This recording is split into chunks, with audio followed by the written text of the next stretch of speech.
नमस्कार मंडळी. समर्थ IVF आणि चाटे हॉस्पिटल बुलढाणा यांच्या खास पॉडकास्टमध्ये आपण सर्वांचं हार्दिक स्वागत आहे. IVF या पॉडकास्टच्या काही शंका, गैरसमज, भीती या सर्वांवरती आज आपण एक खुला आणि स्पष्ट संवाद साधणार आहोत. IVF बद्दल बोलणं आजही समाजामध्ये टॅबू समजलं जातं, परंतु एक योग्य माहिती आणि वैज्ञानिक दृष्टिकोन जर भेटला तर हीच ट्रीटमेंट अगदी सहज आणि सोपी होते. आणि याच विषयावरती आपल्याला मार्गदर्शन करण्यासाठी आज आपल्यासोबत आहेत infertility specialist, laparoscopy specialist, gynaecologist doctor Maruti Chate sir. नमस्कार सर. नमस्कार. सुरुवातीला आम्हाला तुमच्याबद्दल, तुमच्या जर्नीबद्दल तुमच्याचकडून ऐकायला नक्की आवडेल. ओके. नमस्कार. मी doctor Maruti Chate, MS gynaecologist आणि fellowship in infertility and laparoscopy. मी जवळपास 20 वर्षापासून बुलढाणा शहरामध्ये प्रॅक्टिस करतो आहे आणि बराच सक्सेस रेट आमचा तिथं आहे. आणि आता जवळपास 2011 पासून आम्ही समर्थ IVFची निगडीत आहोत. समर्थ IVFचे रिझल्ट, समर्थ IVFची कन्सिस्टन्सी आणि त्यांची इथिकल प्रॅक्टिस आम्हाला चांगल्या प्रकारे अवगत आहे आणि आमचे बऱ्याच पेशंटना तिथनं रिझल्ट आले. त्यामुळे आता त्यांची फ्रँचायसी जवळपास 3 ते 4 वर्षापासून चालवत आहे आणि त्यामध्ये पण आम्हाला बराच सक्सेस आहे. आणि आम्ही पण एक ग्रामीण भागातून आल्यामुळे त्या जी ग्रामीण जनतेची नीड आहे, कारण आमच्या भागामध्ये आमचं बुलढाणा एक ग्रामीण शहर आहे मॅडम. ह्या भागामध्ये आपण किती आधुनिक सुविधा देऊ शकतो ह्यांचं सुरुवातीपासून ध्येय आहेत. कारण आज बुलढाण्यात अजून पण लॅप्रोस्कोपी त्या प्रमाणात होत नाही.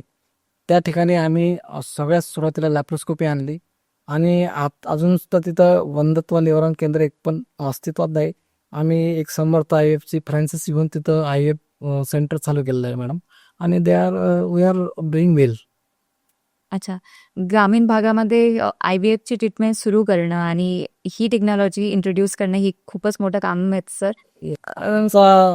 सुरुवातीला उद्देश असाच आहे की आपल्यामुळे एक सामान्य जनतेचा किंवा मग ग्रामीण भागातल्या पेशंटचा फायदा झाला पाहिजे आणि त्यांना ह्या जगातली जी आधुनिकता आहे किंवा म्हणजे मॉडर्न मेडिसिन आपण म्हणतो त्याची सुविधा किंवा फॅसिलिटी चा फायदा ह्या पेशंट्सना झाला पाहिजे. एक त्या उद्देशाने की आम्ही ही फॅसिलिटी आज बुलढाणा शहरात उपलब्ध करून दिली आहे.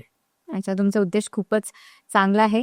तर माझा पहिला मुद्दा असा आहे की IVFची जेव्हा ट्रीटमेंट घेतात तर महिला वर्गामध्ये स्पेशली त्यांच्यात असा गैरसमज आहे की जर आपण IVFची ट्रीटमेंट घेतोय तर आपल्याला नॉर्मल डिलिव्हरी होणार नाही, फक्त C-सेक्शन हाच एक उपाय आहे. तर हा 100% गैरसमज आहे.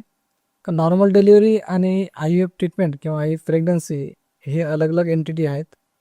नॉर्मल डिलिव्हरी ही नैसर्गिक आहे आणि सिझेरियन सेक्शन हे एक दुसरा मार्ग आहे डिलिव्हरीचा. कारण 2च मार्ग आहे डिलिव्हरीसाठी, एक नॉर्मल डिलिव्हरी किंवा सिझेरियन सेक्शन. तर सिझेरियन सेक्शनचे काही कारणं असतात. असं सिझेरियन सेक्शन विनाकारण केलं जात नाही आणि सिझेरियन सेक्शनचा रेट थोडा IVF पेशंटमध्ये जास्त आहे. त्याचं कारणं अलग आहेत. त्याचे काही मेडिकल कारणं आहेत, काही अलग कारणं आहेत. कारण IVF जे पेशंट करतात ते पेशंट मॅक्सिमली एजेड असतात.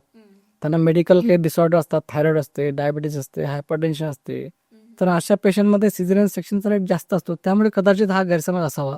पण नॉर्मल डिलिव्हरी आणि IVF किंवा सिझेरियन सेक्शनचा कुठेही असा संबंध नाही. तर नॉर्मल IVF पेशंट सुद्धा नॉर्मल डिलिव्हरी होऊ शकतो असा गैरसमज ठेवणे अत्यंत चुकीचे आहे, तो गैरसमज आहे. IVFची ट्रीटमेंट घेतल्यानंतर सुद्धा नॉर्मल डिलिव्हरी होऊ शकते. 100%. IVFचा आणि C-सेक्शनचा काही एक संबंध नाही. सर, पुढचा मुद्दा असा आहे की जेव्हा कपल्स विचार करत असतात किंवा प्लॅनिंग करत असतात की आपल्याला IVFची ट्रीटमेंट घ्यायची आहे, तर त्यांच्यामध्ये एक असा कमीपणा दिसून येतो किंवा त्यांना एक लाज वाटते. ते कशामुळे?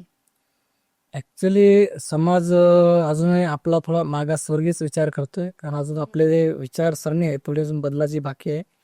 तर इन्फर्टिलिटी किंवा नपुसकता हे मर्दानगीशी जोडले जाते आणि जो नामर्द आहे त्याला बघण्याची दृष्टिकोन समाजापुरता अलग प्रकार असतो. कदाचित ते कारण असावं की लोकांचा बघण्याचा दृष्टिकोन त्यांच्याकडे अलग असावा. परंतु वंध्यत्व आणि मर्दांगी याचा कुठेही काही संबंध नाही आहे. कारण नपुसकता किंवा इन्फर्टिलिटीसाठी अलग कारणं आहेत. काही जंतू कमी असतात, काही ट्यूब ब्लॉक असतात किंवा काही पिशवीला काही प्रॉब्लेम असतात. त्याच्यामुळे इन्फर्टिलिटी असते. आणि ते साहजिक ट्रीटमेंटनं क्युअर होतात किंवा त्याची ट्रीटमेंट आपण करू शकतो.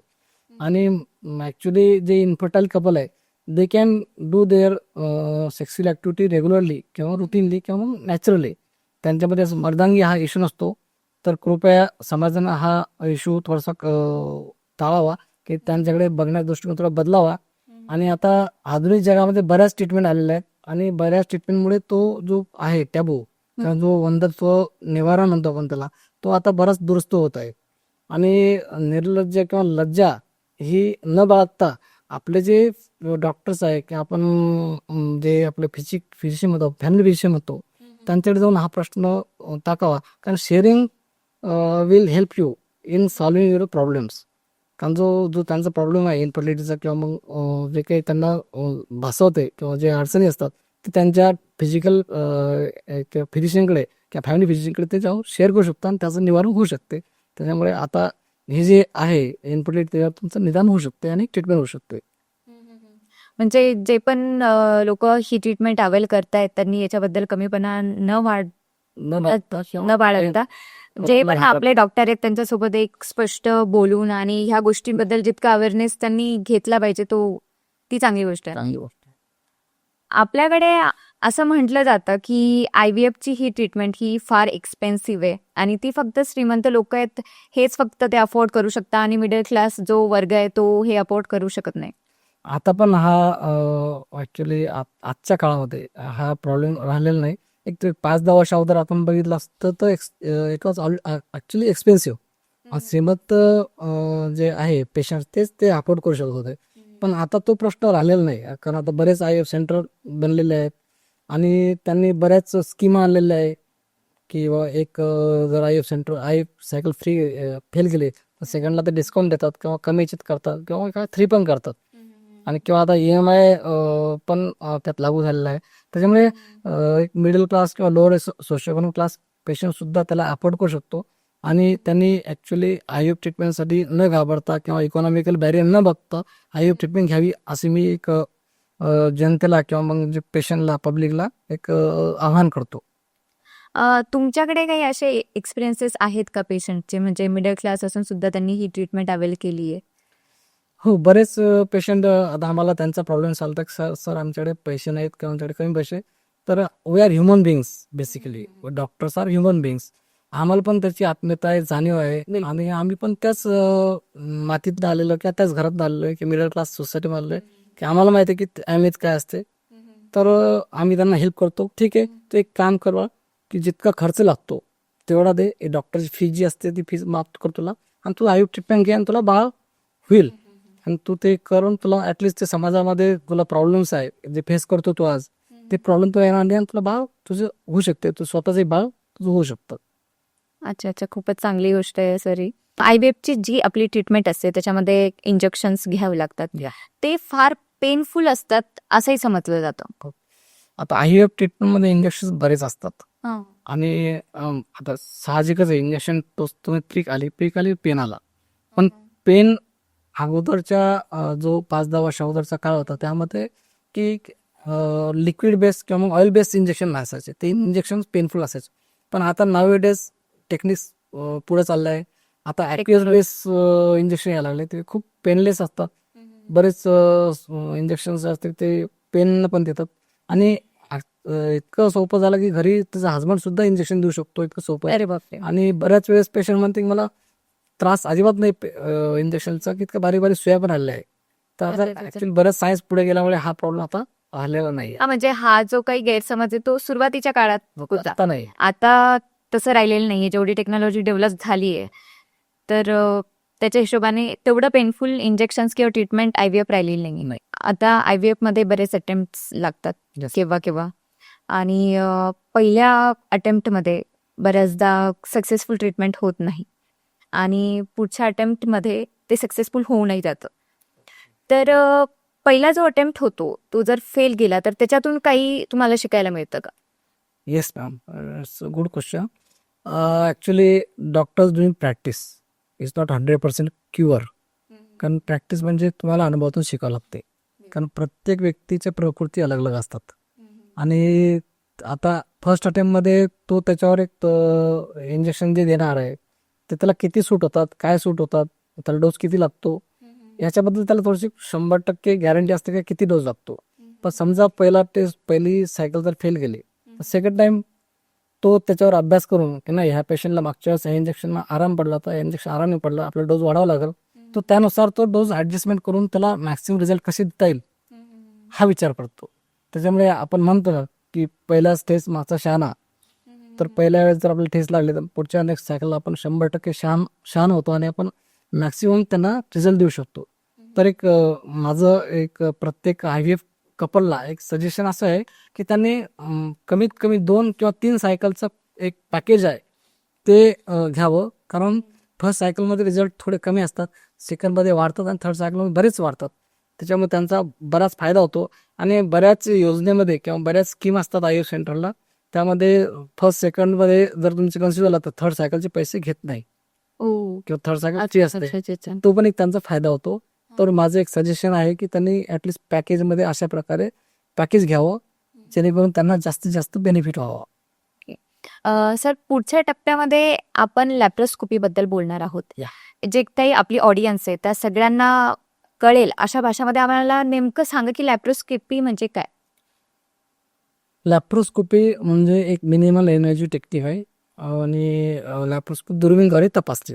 साध्या मराठी भाषेमध्ये दुर्बीण असते, दुर्बीणद्वारे तपासते होते. त्यामध्ये पोटात एक 2-3 छिद्र, त्या छिद्रातून दुर्बीण आत जाते आणि आपल्या जे पोटाचा पूर्ण आतला पार्ट आहे त्यामध्ये पहिली पार्टमध्ये पिशवी येते, गर्भपिशवी येते, गर्भनलिका येतात, अंडकोश येतात आणि बाकी आतडे म्हणा, लिव्हर म्हणा, सगळ्या गोष्टीचं आपण निरीक्षण करतो आणि त्यातून काही अडचण आहे का ते आपल्याला लक्षात होतं. आणि it's a direct test, direct vision, आपल्याला डायरेक्ट बघू शकतो आणि डायरेक्ट अडचणी आपल्याला समजतात, काय जे प्रॉब्लेम्स आहेत ते कळतात. आणि दुसरी गोष्ट लॅप्रोस्कोपीचा असा फायदा की आपण ट्रीटमेंट सुद्धा करू शकतो.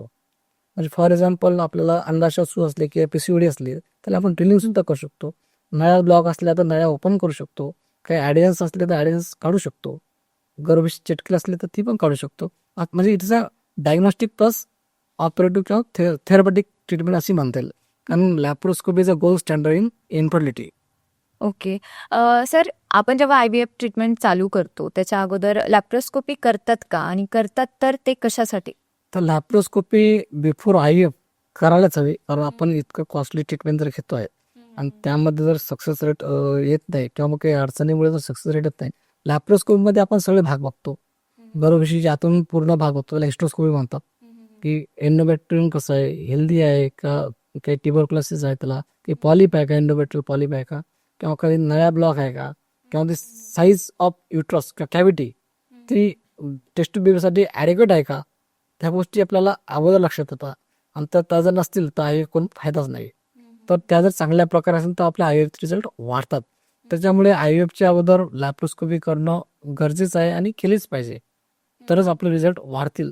कारण लक म्हणजे अननोइंगली करणं आणि बघून करणं, मी तर नेहमी सांगतो की तसं आपण भांग करू शकतो, पण आरशात बघून जर भांग केला तर that will be better than in blindly करणे.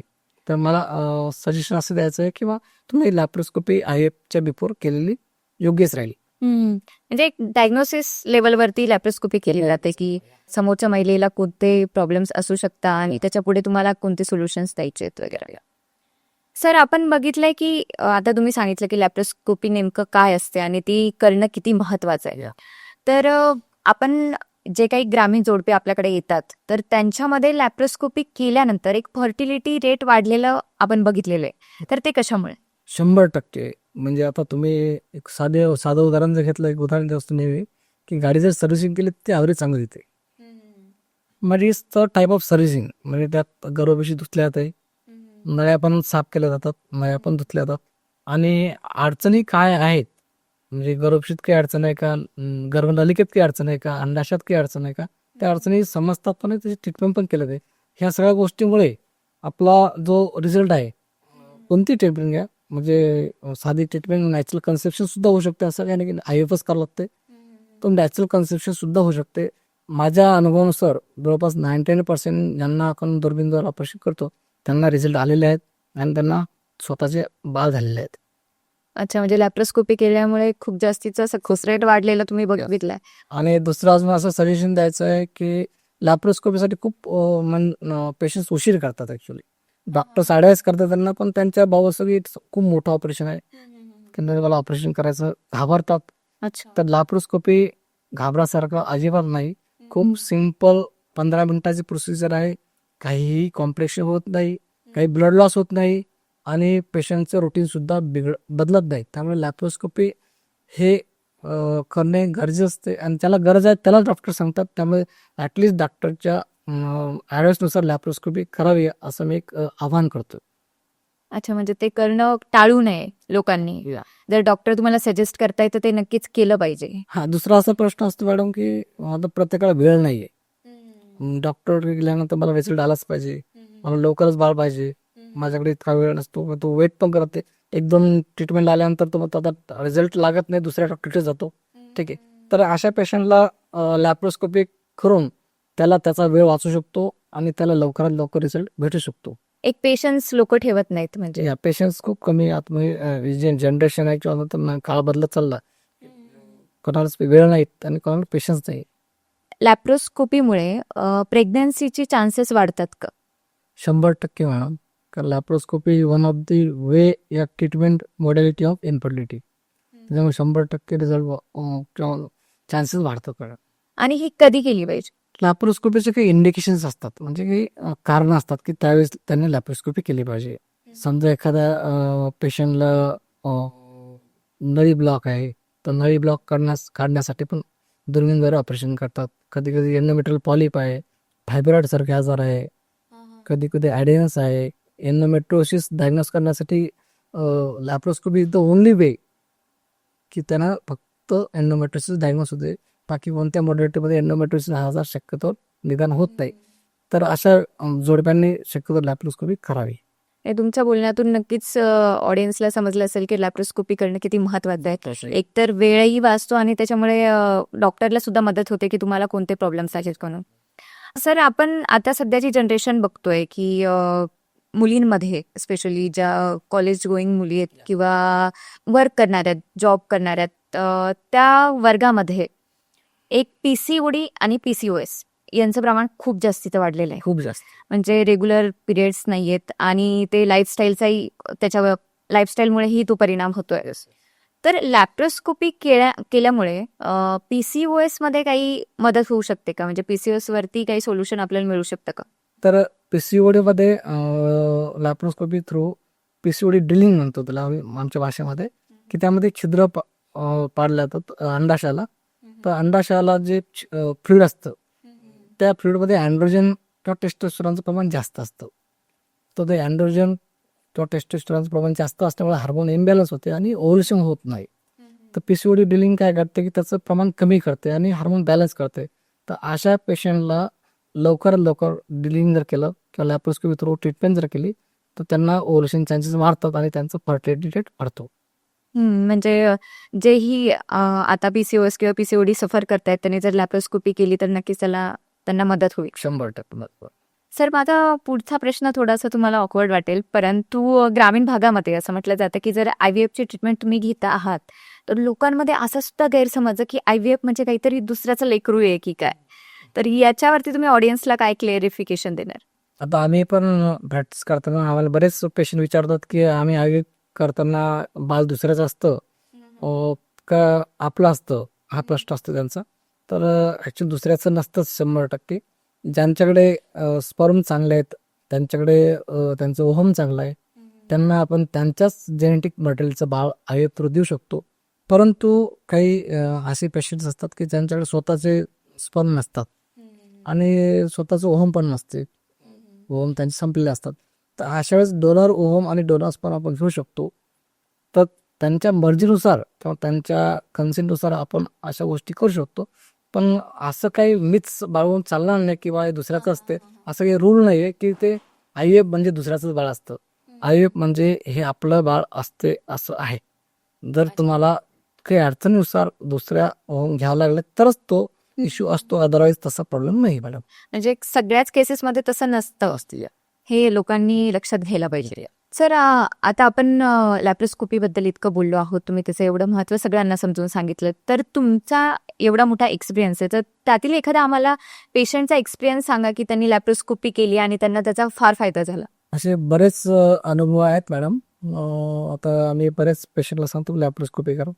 ते 50 ते 60% महिला ऐकतात आणि ज्यांनी ज्यांनी माझ्याकडे लॅप्रोस्कोपी आतापर्यंत केलेले आहेत तर जवळपास 99% पेशंटला लॅप्रोस्कोपीचे फायदे झाले आणि बरेच पेशंटला 2 ते 3 महिन्यामध्ये त्यांना गर्भधारणा झाली आहे. आणि आता मागच्याच महिन्यामध्ये 2 पेशंटला जे एकाला जुळे झालेत आणि वा. एकाला एक सिंगल बेबी झालं. अच्छा. तर त्यांचे मला चांगले फीडबॅक पण भेटले आणि त्यांचे रिव्ह्यू पण चांगले भेटले. आणि असे बरेच पेशंट आहे की मला ॲक्च्युली आम्ही ते काउंट सुद्धा करत नाही की इतके पेशंटचा रिझल्ट आलेला आहे. अच्छा, आणि अच्छा. त्यांचे ॲक्च्युली बरेच सपोर्ट पण असतो अशा पेशंटचा आपल्याला की ते can clear up their positive result in the society. हा, म्हणजे एक माउथ पब्लिसिटी सुद्धा. पब्लिसिटी होते. नाही, नक्कीच डॉक्टरांचं ऐकल्यानंतर एक सकारात्मकच भावना आणि सोल्युशन सगळ्यांना मिळत असतं. तर सगळ्यांनी ऐकायला हवं की डॉक्टर जे सांगतायत, जी ट्रीटमेंट देत आहेत, तर ते ऐकायला पाहिजे आणि त्या गोष्टी टाळू नये. हो. आता जसं तुम्ही सांगितलं की काही लोक वेळेअभावी असेल किंवा नाही लवकर रिझल्ट मिळत नाहीये, तर मग लॅप्रोस्कोपी सांगितली पण ते करणार नाहीत. तर असं त्यांनी करू नये. आपण शेवटच्या टप्प्यामध्ये एक रॅपिड फायर गेम खेळणार आहोत सर. तर माझा प्रश्न असेल की तुम्हाला फक्त मी 2 ऑप्शन देणार आहे, त्याच्यापैकी एक तुम्हाला चूज करायचं आहे. तर मॅरेज अॅनिव्हर्सरी लक्षात ठेवणं सोपं की IVF पेशंटचं injection dosage? Of course marriage anniversary. अच्छा, कारण की मॅडमचा तेवढा धाक असणार आहे. कारण विसरलं तर माहिती आपल्याला कसं आवडणार आहे. कॉफी की चहा? आईल तिरपर चहा टी. अच्छा, चाय पर्सन. आवडती सर्जरी कोणती आहे, लॅप्रोस्कोपी की LSCS? Laparoscopy madam. आत्ताच आपण त्याच्यावरती खूप गप्पा मारल्यात आणि त्याच्या महत्व सुद्धा तुम्ही सगळ्यांना laparoscopy is a minimal invasive, more beneficial to patient than surgeon and फायदे खूप आहे, नुकसान निग्लिजिबल आहे. रिकाम्या वेळेत तुम्हाला काय करायला आवडतं? I am searching the video off laparoscopy. अच्छा, त्यावेळेतही तुम्ही तुमच्या फील्डचंच बघत असतात. ठीक आहे. सोनोग्राफी मशीन किंवा मोबाईल, तुमच्या हातात जास्त वेळ काय असतं? Sonography machine. कारण की जास्तीत जास्त वेळ हॉस्पिटलमध्येच जातो. ठीक आहे. शेवटचं, IVF मधील टफेस्ट पार्ट काउन्सिलिंग की convincing? Counselling I will say. अच्छा, म्हणजे लोकांचा एक ट्रीटमेंट वेगळा भाग आहे, परंतु त्यांचं काउन्सिलिंग करणं सगळ्यात महत्वाचं आहे. माइंड त्यांचे प्रश्न त्यांचे उत्तर देणं आवड आहे. धन्यवाद सर. आपल्या या चर्चेमधून बरेच गैरसमज लोकांचे दूर झाले असतील आणि त्याचबरोबर लॅप्रोस्कोपी करणं किती महत्वाचं आहे आणि ते लोकांनी टाळू नये हे तुमच्या बोलण्यातून आम्हाला समजलं. तुम्ही दिलेल्या वेळाबद्दल आम्ही तुमचे आभारी आहोत. धन्यवाद. थँक्यू.